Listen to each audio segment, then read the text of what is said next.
नमस्कार दोस्तों, स्वागत है आप सभी का हिंदी स्टडी में। दोस्तों हम आधुनिक काल के वस्तुनिष्ठ क्वेश्चन कर रहे हैं। आधुनिक काल का एक पार्ट डाल चुकी हूँ, दूसरा पार्ट है भारतीय हिंदू युग के। हम अलग दो पार्टों में क्वेश्चन कर चुके हैं, उनको देख लेना। और छायावाद, अब ये पहला क्वेश्चन है हमारा कि छायावाद शब्द का प्रयोग दो अर्थों में समझना चाहिए। तो अब जो छायावाद से संबंधित है, जैसे छायावाद की विशेषताएं, छायावाद की परिभाषा है, उसकी मैं एक वीडियो बना चुकी हूँ, आप उसको देख लेना। ठीक है, आज की क्लास स्टार्ट करते हैं। आज का पहला क्वेश्चन है हमारा, छायावाद शब्द का प्रयोग दो अर्थों में समझना चाहिए। एक तो रहस्यवाद के अर्थ में, दूसरा काव्य शैली या पद्धति विशेष के व्यापक अर्थ में। तो ये कथन किस आलोचक का है? तो ये है रामचंद्र शुक्ल जी का। दोस्तों ये कथन हमारे एग्जाम में पूछे जाते हैं, कोई सा भी एग्जाम हो हमारा, टीजीटी, पीजीटी, नेट, एलटी, सभी में ये कथन पूछे जाते हैं।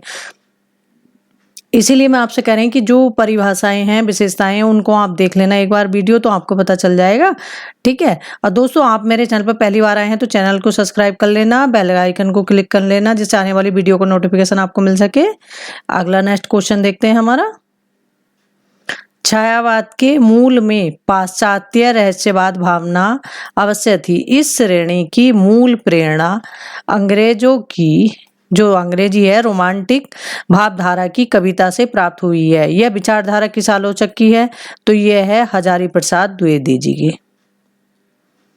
जी, जैसे परिभाषा बड़ी होती है तो आपको याद करने में जैसे परेशानी हो, तो कंफ्यूजन भी होता है। क्या कुछ शब्द ऐसे ढूंढ लेते हैं इनमें से, परिभाषाओं में से, जो केवल एक ही लेखक की रचनाओं में होते हैं, तो वो शब्द से उस लेखक का मतलब आपस में मेल कर लेते हैं कि ये हजारी प्रसाद द्विवेदी ने हमारा कहा है।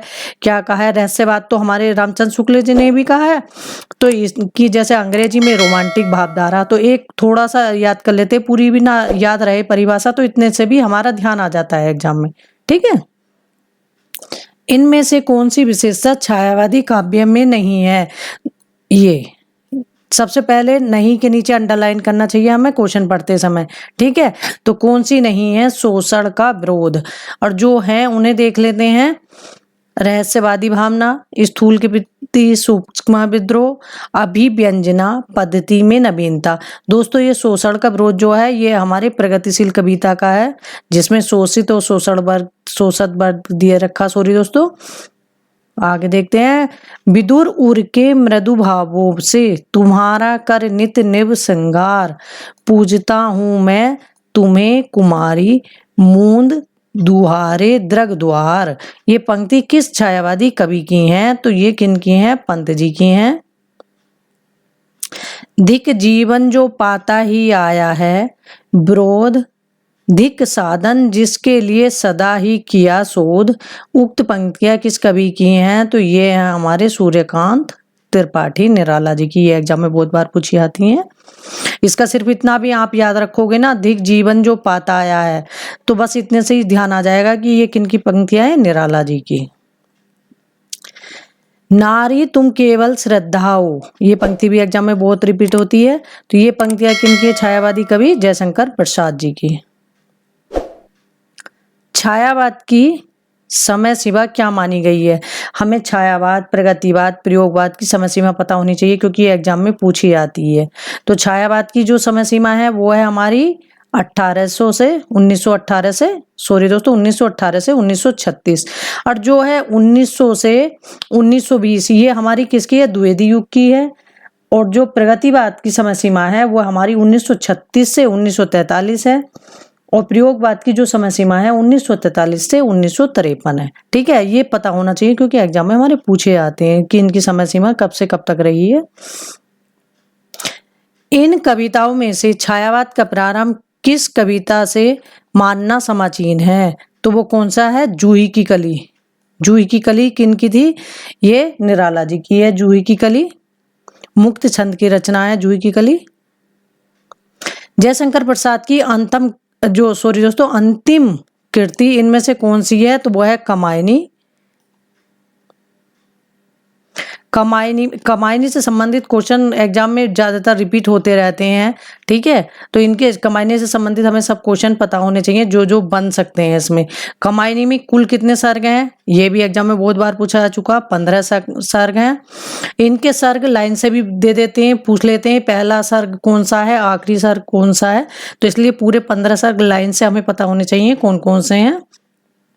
जैसे पहला है चिंता, आशा, श्रद्धा, काम, वासना, लज्जा, ईर्ष्या, ईडा, स्वप्न, संघर्ष, निर्वेद, दर्शन, रहस्य, आनंद।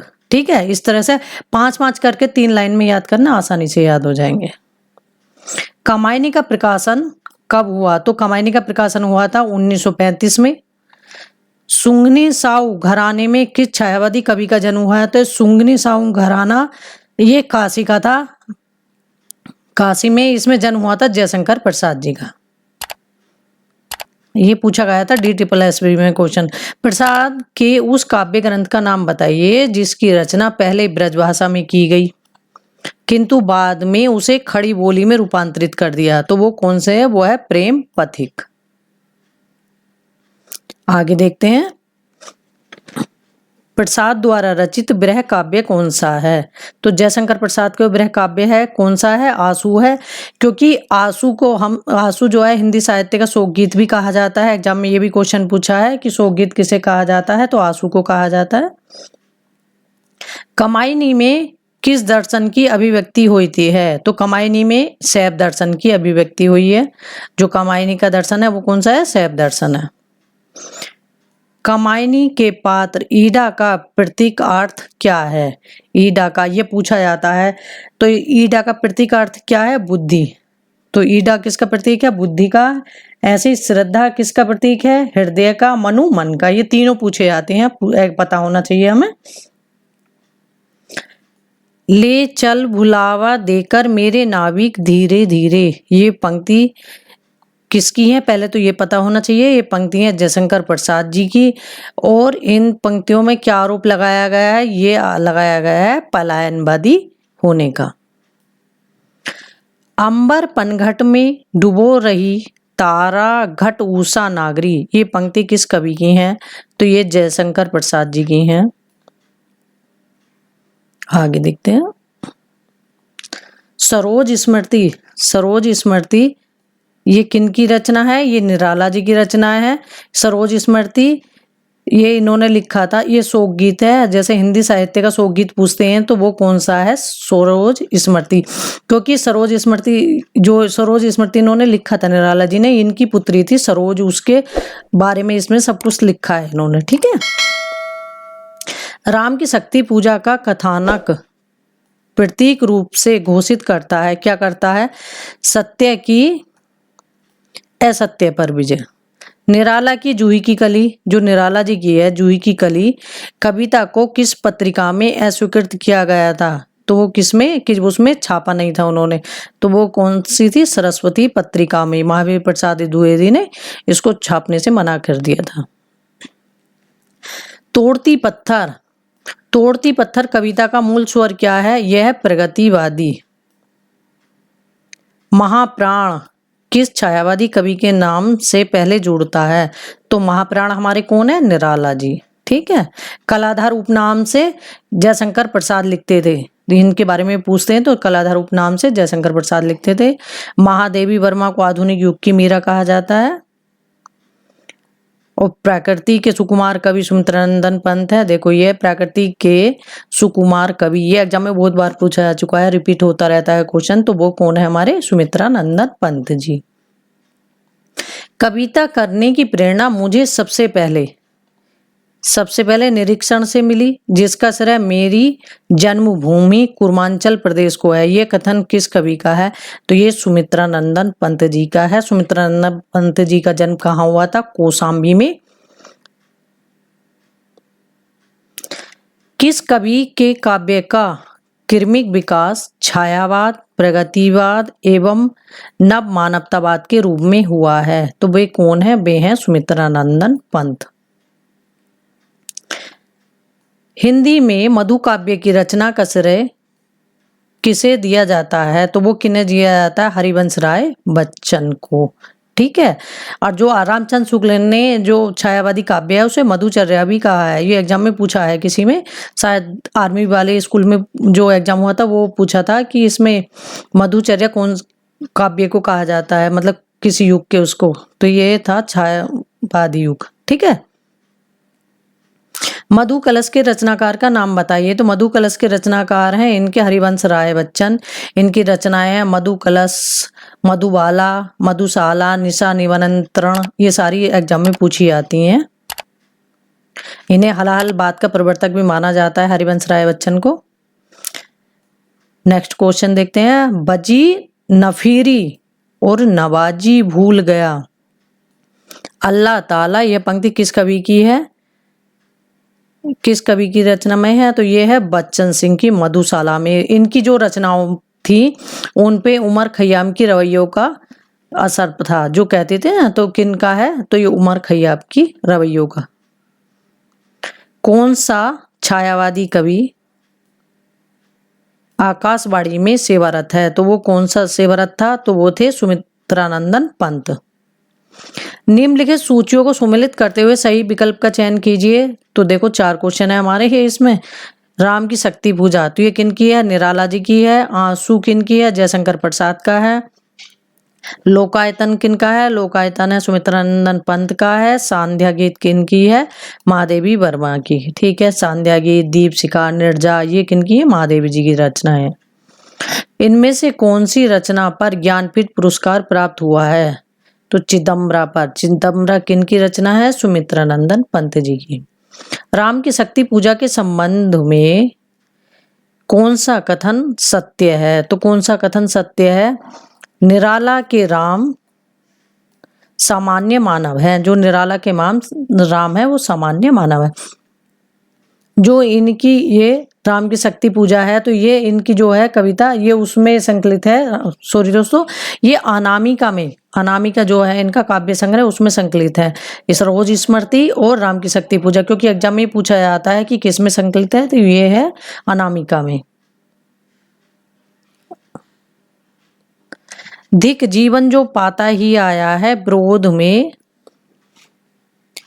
विरोध में किसके जीवन का असत्य अभिव्यक्त हुआ है? तो ये किन की है? निराला के जीवन का। ये ऐसी के ऐसी ये एग्जाम में पंक्तियां पूछी आती हैं। सरोज स्मृति में सरोज कौन है? जो निराला जी की क्या लगती हैं? सरोज, वो निराला जी की पुत्री हैं सरोज। निराला की साहित्य साधना नामक ग्रंथ के लेखक कौन है? तो ये है रामविलास शर्मा। ये एग्जाम में पूछा जा चुका, बहुत बार रिपीट होती है ये भी। इनमें से आरसी प्रसाद सिंह की रचना कौन सी है? तो वो है कलापी। हम दीवानों की क्या हस्ती है, आज यहाँ कल वहां चले, ये पंक्ति भी बहुत पूछी जाती है। ये पंक्तियां किन की हैं? भगवती चरण वर्मा की। कभी कुछ ऐसी तान सुनाओ जिससे उथल पुथल मच जाए, ये पंक्ति किस कवि की है? तो ये पंक्ति है बालकृष्ण शर्मा नवीन जी की। कुकुरमुक्ता, ये प्रगतिवादी कविता है निराला जी की। किसकी कविता है? निराला जी की। ठीक है। अबे सुनबे गुलाब में गुलाब किसका प्रतीक है? पूंजीपति का प्रतीक है।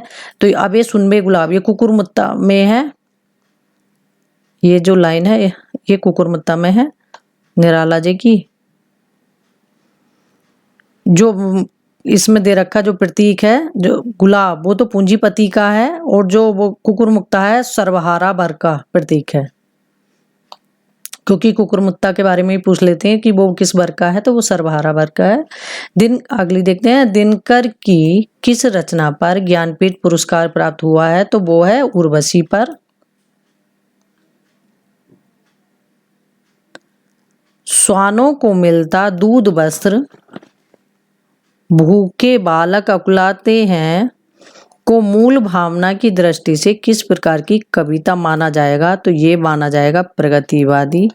ठीक है, क्योंकि इसमें दिखाया गया, क्योंकि प्रगतिवाद में क्या है? सामान्य वर्ग है और एक पूंजीपति वर्ग है। जो दिखाया गया है कि जो पूंजीपति लोग हैं कैसे रहते हैं, सामान्य ऐसे हैं कि उन्हें खाने पीने के लिए भी कुछ नहीं मिलता है, और जो पूंजीपति लोग हैं उनके कुत्ते बिल्ली भी दूध पीते हैं। ठीक है।